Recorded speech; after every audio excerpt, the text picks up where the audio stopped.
Ndagusuje mukunzi wacu ari nako nanaguha ikaze. Iyi ni KN Radio yishakiye urukumbi ry'amakuru yizewe mu Rwanda ndetse no hanze yarwo.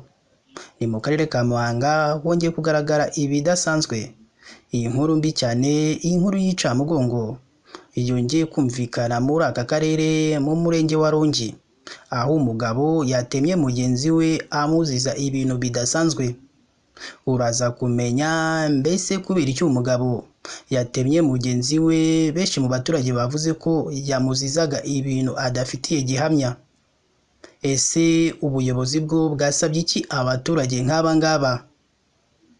Ese abaturage bo basabiye iki uyu mugabo wagaragaye atema mugenzi we akamusiga ari intere amuziza amarorerwa kandi atarafitiye gihamya? Icyo ngusabye rero ni ugukomeza gukurikira amakuru kuri KN Radio, ubishimangira ukora kuri subscribe cyangwa se abone, n'akazu yakaza nako kagakandaho, icyo gihe uzaba ubaye wa mbere mu kubona amakuru ya KN Radio tugenda tubagezaho umunsi ku munsi. Reka twitse gato tugaruke tubabwira byinshi kuri iyi nkuru y'icamugongo cyangwa kuri aya mahano yongeye kugaragara muri aka karere ka Muhanga, aho umugabo yatemye mugenzi we amuziza ibidasanzwe cyangwa ibintu benshi bavuze ko bitari ngombwa ko acagagura mugenzi we. Tubibutse ko iyi ari KN Radio.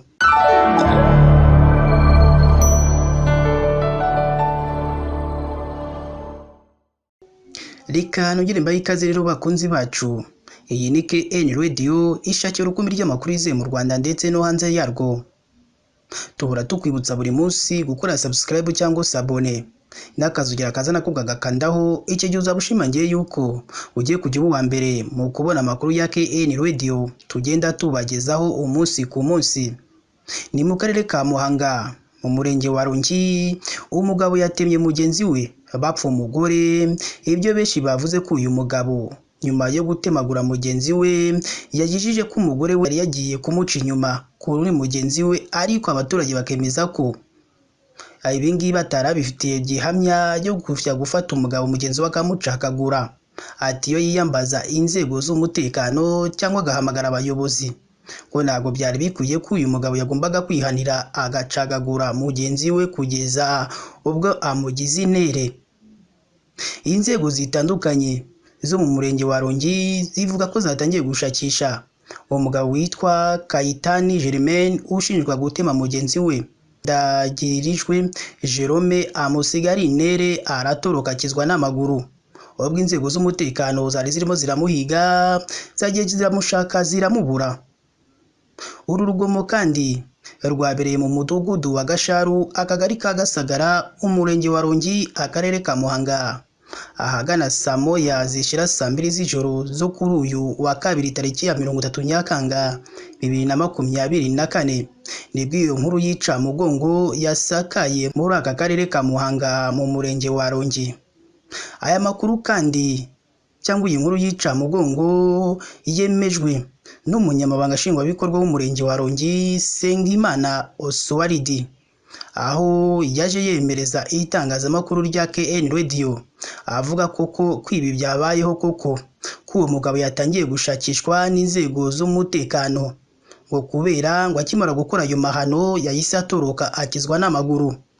Uyu munyamabanga nshingwabikorwa w'umurenge wa Rongi yagize ati ukekwaho iki cyaha cyo gutema mugenzi we yahise acika, ubu twatangiye kumushakisha kandi turizera ko tuza kuza kumufata kuko nta cyananira inzego z'umutekano. Bamwe mu baturage babonye uko byagenze bavuze ko uyu Ndagirijwe yavanye mu bukwe n'umubyeyi yari acumbikiye, bageze hafi yaho batuye batangira gutongana, batangira kurwana, batangira gusubiranamo.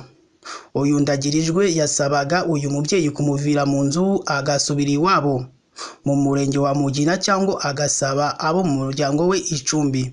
Batangira kurwana ngo kuko uwo mubyeyi we ntabwo yashakaga kuva mu rugo rw'uwo muhungu cyangwa rw'uwo mugabo, ngo kuko we ngo yari yaramwikundiye, ngo yari yarabuze uko ayimubwira, ngo none yabonye amahirwe ngo yuko bajyana iwabo, ngo kuko uyu mubyeyi we ngo yikundiraga uwo mugabo.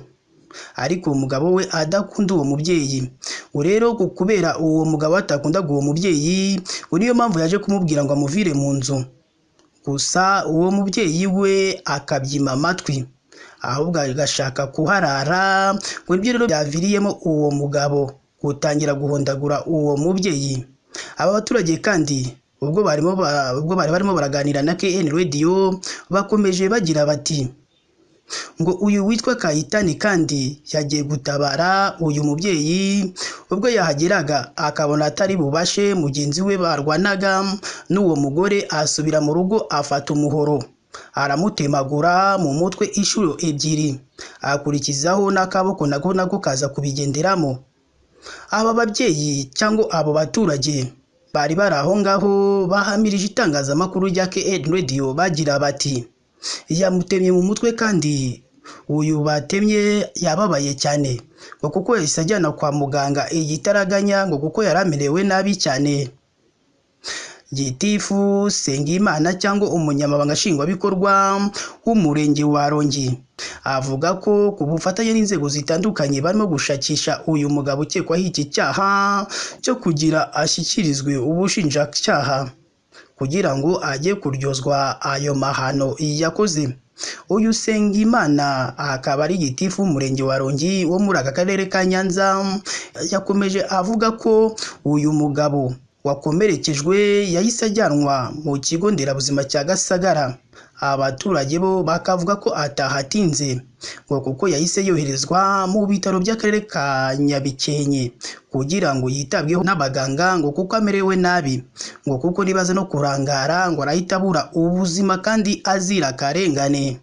Uyu Ndagirijwe Jerome watemwe afite imyaka 30 y'amavuko, naho Kayitani Jeremeni we ushinjwa gutema mugenzi we akaba afite imyaka 45 y'amavuko.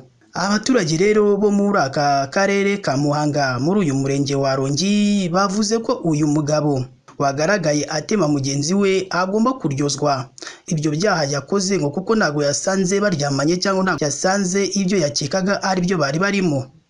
Ni kenshi cyane uzakunda kumva inkuru nk'izi z'abagabo bakunda kugirana urugomo bapfa abagore babo, bigatuma bibaviramo urupfu. Aho abaturage basabye leta ko igomba kugira icyo yakora umuntu wese wagaragaye akora aya mahano akayaryozwa, ngo kuko biba ari ibintu birimo guha isura mbi cyane igihugu, ngo kumva umugabo atemagura mugenzi we ngo ntago ari ibintu byaha isura nziza cyane igihugu. Ubuyobozi bwo muri aka karere ka Muhanga buvuga ko umuturage wese ufitanye ikibazo na mugenzi we bagomba kujya begera inzego zikabaganiriza, ngo kugira ngo bacoce amakimbirane baba bafitanye mu muryango, ngo kugira ngo babaneho neza, kuko baba barashakanye bakundana. Ibyo rero nibyo abayobozi bahora basaba abaturage. Reka rero ngushimire wowe wahisemo gukurikira amakuru kuri KN Radio, tukubwira ko wakoze igikorwa cyiza kandi igikorwa cy'ubutwari, ari nayo mpamvu tuhora tukwibutsa gukora subscribe cyangwa sabone n'akazugira kazana kugakandaho. Icyo gihe uzaba ushimangiye yuko ugiye kujya uba uwa mbere mu kubona amakuru ya KN Radio tugenda tubagezaho umunsi ku munsi. Mugire ibihe byiza kandi Imana ijye ikomeza ibarinde.